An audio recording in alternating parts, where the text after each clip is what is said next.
الفاتحہ الی سید الانبیاء والمرسلین علیہم الصلاۃ والتسلیم.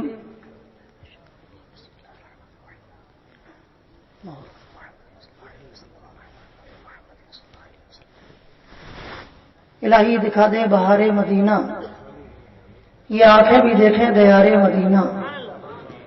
میری خاک یار نہ برباد جائے، پسے مرگ کر دے غبار مدینہ. آپ حضرات دعا پہ آمین نہیں کہتے تو کیا بد دعا پہ کہتے ہیں؟ دعا ہو رہی ہے، آمین کہتے جائیے، قبول ہو جائے گی تو بیڑا پار ہو جائے گا. وہ انبیاء بنی اسرائیل ہوا کرتے تھے کہ جن میں 70,000 لوگ جب ایمان والے ہوتے تھے تو ان میں ایک اللہ کا ولی ہوتا تھا. یہ مصطفیٰ جان رحمت کے دیوانے ہیں. جہاں 40 ہوتے ایک نہ ایک اللہ کا ولی ضرور ہوتا ہے.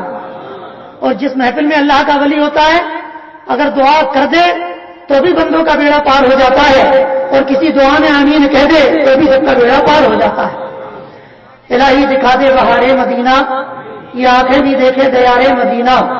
میری خاک یارب نہ برباد جائے، پسے مرگ کر دے غبار مدینہ.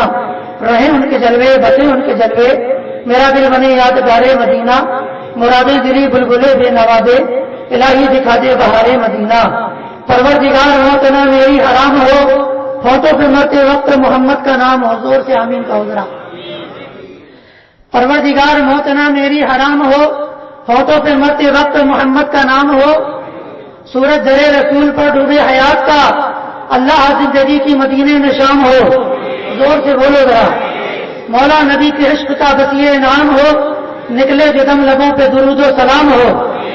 مجھ کو لحد میں دیکھیں نکیرین یوں کہیں، خوش آمدید تم تو نبی کے غلام ہو.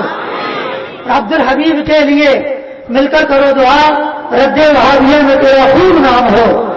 آمین برحمتک یا ارحم الراحمین، بحق لا الہ الا اللہ محمد رسول اللہ صلی اللہ تعالی علیہ وسلم. نحمدہ ونصلی ونسلم علی رسولہ الکریم. اما بعد فاعوذ باللہ من الشیطان الرجیم. بسم اللہ الرحمن الرحیم. الا ان اولیاء اللہ لا خوف علیہم ولا هم يحزنون الذین آمنوا وكانوا يتقون. آمنت باللہ صدق اللہ مولانا العلی العظیم وصدق رسولہ النبی الامین المتین الکریم ونحن على ذلك لمن الشاہدین والشاکرین والحمد للہ رب العالمین. عالم باعمل شاہکار علم فضل، تیرے طریقت رہبر شریعت، نباز فطرت مصلح قوم و ملت، نیر برج خطابت، قندیل رشد و ہدایت، حضرت علامہ مولانا مفتی فخر الدین صاحب قبلہ رضوی بلغ اللہ تعالی الی قدرۃ الکمال، اور میزبان مکرم حضرت بابرکت فاضل جلیل عالمی نبیل حضرت علامہ مولانا محمد یوسف رضا صاحب قبلہ ادام اللہ تعالی فیضکم فی الدارین. میزبان مکرم خلوص و وفا کے پیکر، غوث و خواجہ و رضا کے دلبر، محبت رسول کے مظہر، محب گرامی قدر، مجاہد اہل سنت جناب مجاہد رضا صاحب قبلہ زیدہ شرفہ و لطفہ، حافظ قرآن، قاری ذیشان، ملت کے نگہبان، مسلک اعلیٰ حضرت کے علامتی نشان، محب گرامی قدر، محترم المقام، ناظم جلسہ حافظ قاری محمد منیر عالم صاحب قبلہ مدعو اللہ النورانی. اسٹیج پر جلوہ افروز موقر و مقتدر صاحب اوصاف منور، زینت محراب و منبر، کرم فرما حضرات علماء ذوی احترام، حفاظ اکرام، مداحان خیر الانام علیہ الصلوۃ والسلام، و معزز سامعین اکرام. بارگاہ رسالت کے دیوانوں، شمع رسالت کے پروانوں، میرے قابل احترام بزرگوں، نوجوان دوستوں، ہم عمر ساتھیوں، عزیز بچوں، السلام علیکم ورحمۃ اللہ وبرکاتہ. آپ حضرات نے جس طرح جذبات کا مظاہرہ کرتے ہوئے سلام کا جواب دیا، اس سے اچھے انداز میں ہمارے مہاراشٹر میں لوگ دوسروں کو خیرات دیا کرتے ہیں. بہرکیف بار بار یہ کہنا نہ پڑے کہ زور سے بولو، دھیرے بولو، بلند آواز سے بولو. آپ حضرات خود ہی سمجھدار ہیں، بارگاہ رسالت کے دیوانوں کا یہ شہر ہے، کوئی بات اچھی لگے سبحان اللہ بھی کہیں، اور اگر کوئی سوال کروں تو سوال کا جواب بھی پیش کریں انشاءاللہ تبارک و تعالی ثواب ملے گا۔ میں دل کی گہرائیوں سے تحریک تنظیم رضا کے تمامی اراکین کو دل کی گہرائیوں سے مبارکباد پیش کرتا ہوں کہ اللہ تبارک و تعالی کا کرم ہوا تو حضرات نے حضور پیر پیرا میرے میرا شاہ جیلا شہنشاہ بغداد غوث العباس سند الافراد قطب الاقطاب پیر لاکانی محبوب سبحانی قندیل نورانی شہباز رامکانی غوث سمدانی محبوب سبحانی سیدنا سرکار شیخ محی الدین عبد القادر جیلانی بغدادی رضی اللہ تعالی عنہ کی بارگاہ کرم میں خراج عقیدت پیش کیا اور 11 روزہ عظیم شان پاکیزہ اجلاس کا اہتمام کیا۔ اللہ تبارک و تعالی نوجوان اس پاکیزہ کمیٹی کے تمامی نوجوانوں کی اس کوشش اس کاوش کو اور حضور غوث پاک کی بارگاہ میں ان کے اس محبت والے خراج کو قبول فرما کر انہیں دونوں جہان کی برکت اور رحمتوں سے مالا مال فرمائے۔ آپ حضرات بھی مبارکباد کے قابل ہیں کہ آپ حضرات مسلسل 11 روز سے الحمدللہ علماء اہل سنت کے پاکیزہ اور نورانی خطابات کو سماعت فرماتے چلے آ رہے ہیں۔ اللہ تبارک و تعالی آپ حضرات کو بھی حضور غوث پاک کے فیوض و برکات سے مالا مال فرمائے، اور ہمارا یہ ایمان و عقیدہ ہے کہ حضور غوث پاک کے فیوض و برکات اور ان کی روحانی و نورانی توجہات سے ہم اور آپ اس وقت فیض یاب ہو رہے ہیں کہ نہیں ہو رہے ہیں؟ اچھا، جو فضول ہیں وہ تو بالکل نہیں ہو رہے ہیں، جو عاشقان رسول ہیں وہ بالیقین ہو رہے ہیں۔ اللہ تبارک و تعالی ہمیں اور آپ کو ہمیشہ حضور غوث اعظم کے فیوض و برکات اور ان کی توجہات سے مالا مال فرمائے۔ مصطفیٰ کے دیوانی مقدر کے دھنی اور عظمت کے سکندر ہو کہ اللہ کے ولی کا پاکیزہ ذکر سن رہے ہو، اور ولی بھی وہ جو گروہ اولیاء کا تاجدار اور تمام ولیوں کا سردار ہے، قیامت تک آنے والے تمام ولیوں کا سردار ہے۔ سبحان اللہ۔ میں چاہتا ہوں آپ حضرات بار بار سبحان اللہ کہتے رہیں، نام آئے اعمال میں نیکیوں کو بھرتے رہیں۔ آپ جانتے ہو اعلیٰ حضرت نے منع فرمایا ہے کہ بار بار سبحان اللہ نہیں کہلوانا چاہیے، اس لیے کہ پتہ چلتا ہے کہ سبحان اللہ کی اہمیت اور اس کی عظمت و بزرگی آپ کے دل میں کم ہے، اس لیے بار بار آپ سے کہلوایا جا رہا ہے۔ مصطفیٰ کے دیوانوں اس بات کا پتہ نہ چلے، بلکہ جو بھی جملہ آپ حضرات سنیں خود ہی دل بے ساختہ زبان اس کا ساتھ دے اور زبان بے ساختہ سبحان اللہ کہے۔ کیا ہوگا؟ فرمایا گیا بندہ بار بار سبحان اللہ کہتا چلا جائے گا، اس کا قلب گناہوں کی سیاہی سے دور ہوتا چلا جائے گا، اللہ ایمان کا اجالا پیدا کرتا چلا جائے گا۔ سبحان اللہ کا لفظی ترجمہ ہے اللہ تعالیٰ پاک ہے۔ لفظی ترجمہ کیا ہے؟ زور سے بولو نا بھائی، اللہ تعالیٰ بارگاہ رسالت کے دیوانوں، خدا کی لعنت و تبلیغی جماعت والوں پر، خدا بیڑا غرق کرے وہابیوں پر کہ جنہوں نے اپنی کتاب میں لکھا اللہ تبارک و تعالیٰ جھوٹ بولتا ہے، اللہ تبارک و تعالیٰ مکاری کرتا ہے، اللہ تبارک و تعالیٰ اس مذاق ہنسی مذاق کرتا ہے، اللہ تبارک و تعالیٰ چال بازی کرتا ہے۔ اے بارگاہ رسالت کے دیوانوں بتاؤ ایمانداری سے کہ اللہ تبارک و تعالیٰ جھوٹ بول سکتا ہے، کہ اللہ تبارک و تعالیٰ مکر کر سکتا ہے، کہ اللہ تبارک و تعالیٰ چال بازی کر سکتا ہے، کہ اللہ تبارک و تعالیٰ ہنسی مذاق کر سکتا ہے؟ اس سے کہنا ہے وقت کی اولادوں وہ تمہارا خدا ہوگا جو جھوٹ بولتا ہوگا، جو چغلخوری کرتا ہوگا، جو ہنسی مذاق کرتا ہوگا، جو مکاری کرتا ہوگا، جو چال بازی کرتا ہوگا۔ ہم سنیوں کا خدا وہ ہے جو ہر عیب سے پاک ہے۔ اتنے پیارے جملے پر اتنی ہلکی سبحان اللہ، سبحان اللہ تو یقیناً افضل والا ہے، مگر آپ حضرات کی آواز ہلکی ہے، اور اتنی ہلکی آواز پر تو ہم لوگوں کو ڈانٹنا پسند نہیں کرتے، تقریر سنانا تو بہرحال بہت ہی اچھا کام ہے، زور سے کہہ دو سبحان اللہ۔ رسالت کے دیوانوں عرض کر رہا تھا یہ فجر نام باطل کا خدا ہوگا جو جھوٹ بولتا ہوگا، ہمارا خدا وہ ہے جو ہر عیب سے پاک ہے، ہر نقص سے پاک ہے، ہر کمزوری سے پاک ہے، ہر برائی سے پاک ہے۔ ہم کہیں تو بھی پاک ہے، نہ کہیں تو بھی پاک ہے۔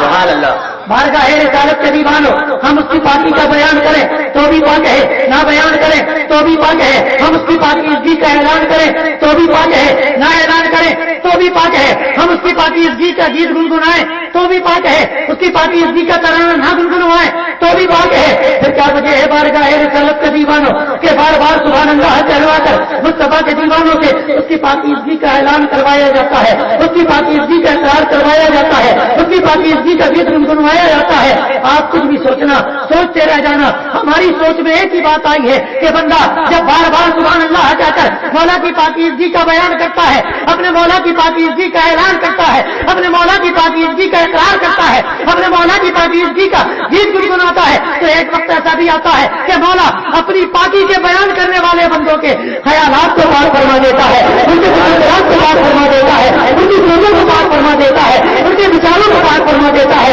ان کی نگاہوں کو پار فرما دیتا ہے، ان کے دل کو پار فرما دیتا ہے، ان کے کریکٹر کو پار فرما دیتا ہے، اور اپنے جس کے خیالات کو پار فرما دے، جس کے تصورات کو پار فرما دے، جس کی نگاہوں کو پار فرما دے، جس کے جملوں کو پار فرما دے، جس کے دل کو پار فرما دے، جس کے کریکٹر کو پار فرما دے، اس کی دنیا بھی سمجھ جاتی ہے، آخرت بھی سمجھ جاتی ہے۔ تو بھئی سبحان اللہ کہتے رہیے، نام اعمال میں نیکیوں کا اضافہ کرتے رہیے۔ عرض کر رہا تھا مقدر کے دھنی آپ حضرات کہ روزانہ اللہ والوں کا ذکر منہ سے نہیں بولتے جی، تو سنتے ہیں کہ نہیں سنتے؟ روزانہ اللہ کے ولیوں کا ذکر، اور فرمایا گیا کہ ذکر الاولیاء کفارۃ من الذنوب، اللہ کے ولیوں کا ذکر کرنا اور سننا یہ گناہوں کے کفارے کا ذریعہ بن جاتا ہے۔ اور مدرسے میں جو کتاب پڑھائی جاتی ہے ہم لوگوں کو فرمایا حضرت شیخ سعدی نے کہ اگر خواہی نامت بود در جہاں مکن نیک نام بزرگاں نہاں، آج کے دور میں ہر بندہ بہت زیادہ کامیابی چاہتا ہے، بہت زیادہ بلندی چاہتا ہے، بہت زیادہ بہتری چاہتا ہے، اپنے نام کی شہرت بولو چاہتا ہے کہ نہیں چاہتا ہے؟ ہر آدمی چاہتا، اگر ہم خطیب ہیں تو ہماری چاہت یہ ہوگی بہت بڑے خطیب ہو جائیں، اگر ہم بزنس مین ہیں ہماری خواہش یہ ہوگی اور زیادہ بڑے بزنس مین ہو جائیں، اگر کوئی سیاسی لیڈر ہے تو اس کی یہ تمنا ہوگی اور بڑا سیاسی لیڈر، بولو ایسا ہوتا ہے کہ نہیں ہوتا ہے؟ اے مصطفیٰ جان رحمت کے دیوانوں، شیخ شادی فرماتے ہیں اے لوگوں اگر تم چاہتے ہو اللہ تمہیں کامیابی عطا فرمائے، اللہ تمہیں بڑائی عطا فرمائے، اللہ تمہیں شہرت عطا فرمائے، فرماتے کچھ اور نہ کیا کرو، اگر خواہی نامت صورت در جہاں مکن نیک نام بزرگاں نہاں، اگر تو چاہتا ہے کہ اللہ تیرے نام کو شہرا فرما دے، اللہ تیرے نام کا ڈنکا بجا دے، تو کچھ اور نہ کیا کر، حضور کیا کرے؟ فرمایا اللہ کے ہدیوں کا ذکر کیا کرو، اللہ والوں کو یاد کیا کرو، اللہ والوں کا ذکر کیا کرو، حضور کیا ملے گا؟ ارشاد فرماتے ہیں تو اللہ والوں کا ذکر کرتا چلا جائے گا، اللہ تیرے نام کو لیتا چلا جائے گا۔ آئیے ہم اور آپ سب سے پہلے بزم نبوت کے دولہا محفل رسالت کی شمع فروزہ پیغمبران مذہب کے روح روا رفیقان رب کے امیر، دیکھو یہ وقت ہو گیا بہت زیادہ، 12:45 ہونے کو ہے، 12:45 ہونے کو ہے، اور کون سی تاریخ ہو گئی ہے؟ آج 1 فروری ہے، 31 جنوری کی تاریخ انہوں نے لی تھی اور وہ گئی گزر، تو میرے آنے کا مقصد بہرحال ہو گیا پورا، اور آپ حضرات بھی مسلسل کئی روز سے خطابات سن رہے ہیں۔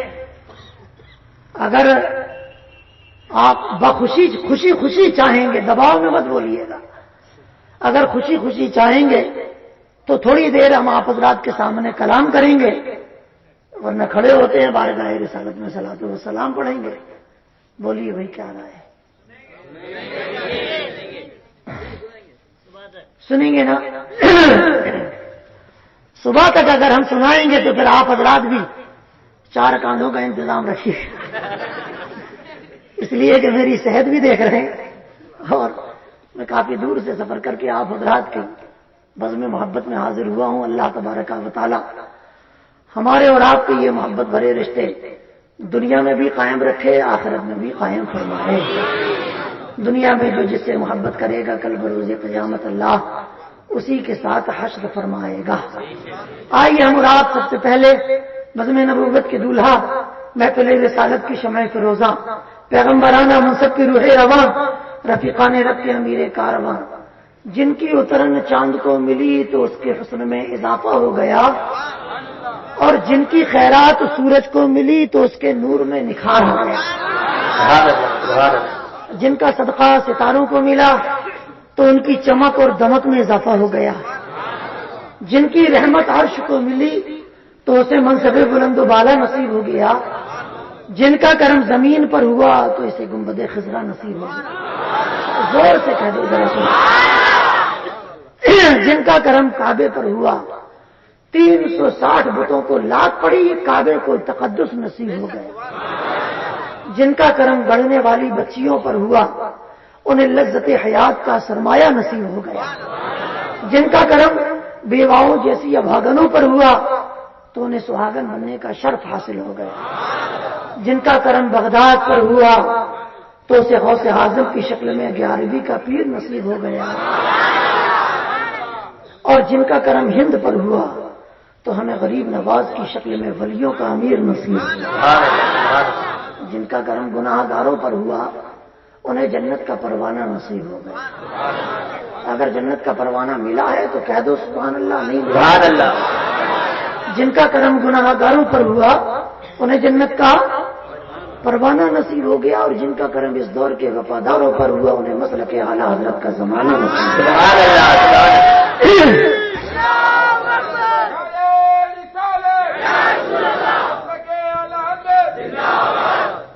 یعنی کہ آپ تاب رسالت ماہتاب نبوت شمع بزم ہدایت مصطفیٰ جان رحمت اللہ کے حبیب ساری کائنات کے طبیب حضور رحمت عالم جناب محمد رسول اللہ صلی اللہ علیہ وسلم کی بارگاہ کرم میں ذرا جھوم جائیں، مسکرائیں، تصور میں گنبد خضرا کو بسائیں، پھر پوری دیوانگی کے ساتھ درود و سلام کا نذرانہ پیش فرمائیں۔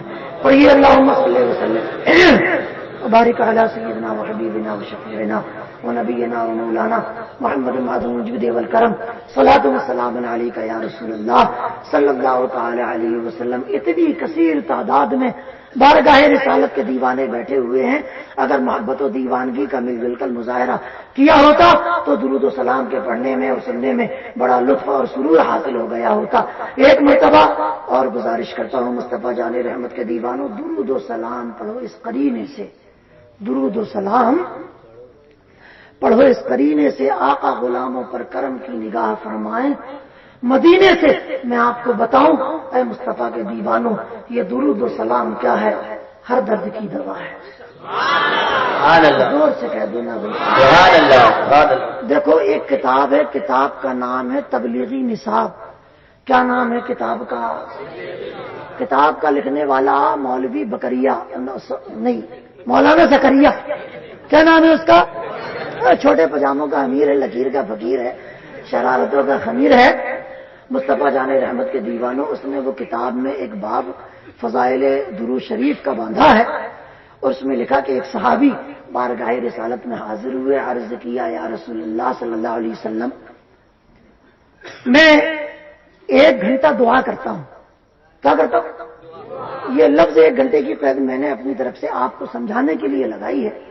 انہوں نے کہا یا رسول اللہ، میں نے دعا کے لیے ایک وقت مقرر کر رکھا ہے، مثلا 1 گھنٹہ، تو یا رسول اللہ میں 15 منٹ آپ کی بارگاہ میں درود پڑھتا ہوں اور 45 منٹ رب کی بارگاہ میں اپنے لیے دعا کرتا ہوں، اچھا کرتا ہوں؟ حضور سرور عالم نے فرمایا کہ اچھا کرتے ہو، مگر اس میں اگر تم درود کے لیے ٹائم بڑھا دو تو تمہارے لیے اور اچھا ہو جائے۔ عرض کرتے ہیں یا رسول اللہ پھر ایسا کرتا ہوں، آدھا گھنٹہ دعا کروں گا، آدھا گھنٹہ آپ پر درود و سلام پیش کروں گا۔ اب ٹھیک ہے؟ فرمایا ٹھیک ہے، مگر اس میں اگر درود و سلام کا وقت بڑھا دو تو تمہارے لیے اور اچھا۔ توجہ ہے نا بھائی؟ عرض کرتے ہیں یا رسول اللہ صلی اللہ علیہ وسلم پھر ایسا کرتا ہوں 45 منٹ درود پڑھوں گا، 15 منٹ اپنے لیے دعا کروں گا۔ اب ٹھیک ہے؟ آقا نے فرمایا ٹھیک تو ہے، مگر اس میں بھی اگر درود کے لیے وقت بڑھا دو تو تمہارے لیے اور اچھا۔ عرض کرتے ہیں یا رسول اللہ پھر دعا نہیں کروں گا، میں سارا وقت آپ پر درود و سلام ہی پڑھتا رہوں گا۔ سبحان اللہ، سبحان اللہ۔ آپ پر سارا وقت کیا کروں گا؟ درود و سلام پڑھتا رہوں گا۔ میرے آقا فرماتے ہیں اگر ایسا کرو گے تو دوسرے دعا کرتے ہیں، وہ جو اللہ سے مانگتے ہیں انہیں وہ ملتا ہے، اگر تو کچھ نہ مانگے صرف درود و سلام پڑھتا رہے گا تو اللہ تبارک و تعالیٰ بن مانگے تجھے سب کچھ عطا فرمائے گا۔ جو تیری چاہت ہے وہ بھی عطا فرمائے گا، اور جو تیرے حق میں بہتر ہے اللہ اپنی طرف سے تجھے وہ بھی عطا فرمائے گا، ہے نا بھائی؟ تو عرض کر رہا تھا کہ یہ درود و سلام کیا ہے؟ ہر درد کی دوا ہے، کہہ دو نا سبحان اللہ۔ درود و سلام کیا ہے؟ ہر درد کی دوا ہے۔ درود و سلام کیا ہے؟ ہر مرض کی شفا ہے۔ درود و سلام کیا ہے؟ ہر پریشانی کا حل ہے۔ درود و سلام کیا ہے؟ ہر بیماری کا علاج ہے۔ درود و سلام کیا ہے؟ مصیبتوں کو بھگانے کا ذریعہ ہے۔ درود و سلام کیا ہے؟ بیماریوں سے شفا پانے کا ذریعہ ہے۔ درود و سلام کیا ہے؟ برکتوں کو بھلانے کا ذریعہ ہے۔ درود و سلام کیا ہے؟ رحمتوں کو لانے کا ذریعہ ہے۔ درود و سلام کیا ہے؟ گناہوں کو بخشوانے کا ذریعہ ہے۔ درود و سلام کیا ہے؟ نیکیوں کو بڑھانے کا ذریعہ ہے۔ درود و سلام کیا ہے؟ آتش جہنم سے بچانے کا ذریعہ ہے۔ درود و سلام کیا ہے؟ اللہ کو منانے کا ذریعہ ہے۔ درود و سلام کیا ہے؟ آقا کی شفاعت کو پانے کا ذریعہ ہے۔ درود و سلام کیا ہے؟ جنت کی بہاروں میں جانے کا ذریعہ ہے۔ سبحان اللہ سبحان اللہ۔ میرا ایمان بولتا ہے بندہ درود و سلام پڑھتا چلا جائے گا، آتش جہنم سے بچ کر جنت کی بہاروں میں داخل ہوتا چلا جائے گا۔ اسی لیے درود و سلام پڑھو، اس قرینے سے آقا اپنے غلاموں پر کرم کی نگاہ فرمائے۔ مدینے سے محبت کے ساتھ پڑھ لیجئے اللہم صلی وسلم وبارک علی سیدنا وحبیبنا وشفیعنا ونبینا ومولانا محمد معظم الجود والکرم صلاۃ وسلام علیک یا رسول اللہ یا حبیب اللہ صلی اللہ تعالی علیہ وسلم۔ بارگاہ رسالت کے وفادار، دنیا سنیت کے مددگار، علماء اہل سنت کے تاجدار، آقائے نعمت، دریائے رحمت، کنز الکرامت، جبل الاستقامت، شہنشاہ علم و حکمت، سیدنا سرکار اعلی حضرت امام احمد رضا خان، نام سنتے ہی جن کا چھوٹے پجامے ہو جاتے ہیں پریشان، جنہوں نے سنیوں کو عطا کیا کنز الایمان، بریلی کا وہ شاندار عظمت والا پٹھان۔ سبحان اللہ۔ بارگاہ غوثیت معاب میں خراجتوں کا نذرانہ کچھ اس طرح پیش کرتے ہوئے نظر آتے ہیں۔ فرماتے ہیں واہ کیا مرتبہ اے غوث ہے بالا تیرا، واہ کیا مرتبہ اے غوث ہے بالا تیرا، اونچے اونچوں کے سروں سے ہے قدم اعلیٰ۔ مصطفیٰ کے دیوانوں، اسی ایک جملے پر اگر تقریر کی جائے تو کئی گھنٹے نہیں کئی دن خطاب کیا جا سکتا ہے، مگر دوستو میں آپ کو بتاؤں آج کی یہ محفل نسبت کی محفل ہے۔ کائے کی محفل ہے نا بھائی؟ اور نسبت سے شے کیا ہوتی ہے؟ ممتاز ہوتی ہے۔ 100 روپے والی پتنگ ہے، کاغذ بھی اچھی ہے، کاغذ بھی اچھا ہے، کوالٹی بھی اچھی ہے۔ بچوں کیا کرتے ہیں؟ ایسا کام تو جلول فضول کیا کرتے ہیں، کوئی عاشقان رسول کیا کرتے ہیں۔ یا تو گھر جا کر آرام کرو یا محفل میں آ کے بیٹھو۔ آپ کو معلوم ہے جہاں اللہ والوں کی بات ہوتی ہے وہاں رحمتوں کی، بولو نا بھائی، وہاں رحمتوں کی، اور یہ رحمتوں کی برسات موسمی برسات کی طرح نہیں ہے، کسی کا کھیت بہ گیا، کسی کا کھلیان بہ گیا، کسی کی دکان چلی گئی، کسی کا مکان بہ گیا۔ یہ رحمتوں کی برسات وہ ہے کہ اگر گناہگار وجود پر ایک قطرہ پڑ جائے تو سارے گناہ معاف ہو جاتے ہیں۔ سبحان اللہ سبحان اللہ۔ ہے نا بھائی؟ تو آج کی یہ محفل کائے کی محفل ہے؟ نسبت کی محفل ہے۔ 2 روپے والی پتنگ ہے، آسمانوں سے باتیں کر رہی ہے۔ ہمارے پاس مجاہد رضا صاحب آئے، حضرت بڑا غضب ہو گیا۔ ہم نے کہا کیا ہوا؟ ایک پتنگ ہے، ہلکا دھاگا، کمزور کوالٹی کا کاغذ، 2 روپے اس کی قیمت ہے، آسمانوں پر اڑ رہی ہے۔ تو ہم نے کہا اس میں غضب کی کیا بات ہے؟ کہا مسئلہ یہ ہے کہ 100 روپے کی ایک پتنگ ہے، قیمت بھی اس کی زیادہ ہے، کاغذ بھی اس کا اچھا ہے، کوالٹی بھی اس کی بہتر ہے، اپنی جگہ رکھی ہوئی ہے، نہ ہلتی ہے نہ ڈلتی ہے نہ اڑتی ہے۔ ہم نے کہا یہ بتاؤ وہ جو 2 روپے والی پتنگ ہے اپنے آپ اڑ رہی ہے؟ کہا اپنے آپ نہیں اڑ رہی ہے، بیچ میں دھاگا لگا ہوا ہے اور دھاگا ایک بچے کے ہاتھ میں، دھاگا تو وہ ہلاتا جاتا ہے، پتنگ اڑتی جاتی ہے۔ ہم نے کہا مجاہد رضا چھوٹے پجاموں کو جا کے سمجھا دو، چھوٹے پجاموں کو جا کے چہرے پہ داڑھی ان کے ضرور نظر آ رہی ہیں، سجدوں سے تھوڑے کالے ان کے ضرور نظر آ رہے ہیں، پاجامے ان کے چھوٹے ہوتے ہوئے ضرور نظر آ رہے ہیں۔ مصطفیٰ جامع رحمت کے دیوانوں، دور سے یہ 100 روپے والی پتنگیں ضرور نظر آ رہی ہیں، مگر قادریت کا ڈورا تو ہمارے گلے میں پڑا ہوا ہے۔ سبحان اللہ سبحان اللہ، چشتیت کا ڈورا ہمارے گلے میں پڑا ہوا ہے، نقشبندیت کا ڈورا ہمارے گلے میں پڑا ہوا ہے، سہروردیت کا دھاگا ہمارے گلے میں پڑا ہوا ہے، اور اکبریت کا دھاگا ہمارے گلے میں پڑا ہوا ہے۔ اے مصطفیٰ کے دیوانوں، حال کیا ہوگا قیامت کے میدان میں؟ غوثیت کے دھاگے کو شہنشاہ بغداد ہلانے کے لیے جائیں گے، اور ان سے کہیں گے فاطمہ کے غلام اور جنت الحوروں میں پہنچتے چلے جائیں۔ نعرہ تکبیر، نعرہ رسالت، فیضان غوث الورا، مسلک اعلی حضرت، نعرہ تکبیر، نعرہ رسالت۔ امام اہل سنت نے ارشاد فرمایا، نسبت کے تعلق سے بڑا پیارا جملہ ہے، بے نشانوں کا نشان مٹتا نہیں، بے نشانوں کا نشان مٹتا نہیں، مٹتے مٹتے نام ہو ہی جائے گا۔ سائلو دامن سخی کا تھام لو، کچھ نہ کچھ انعام ہو ہی جائے۔ بارگاہ رسالت کے دیوانوں قیامت کا میدان ہوگا۔ آپ کو معلوم ہے اللہ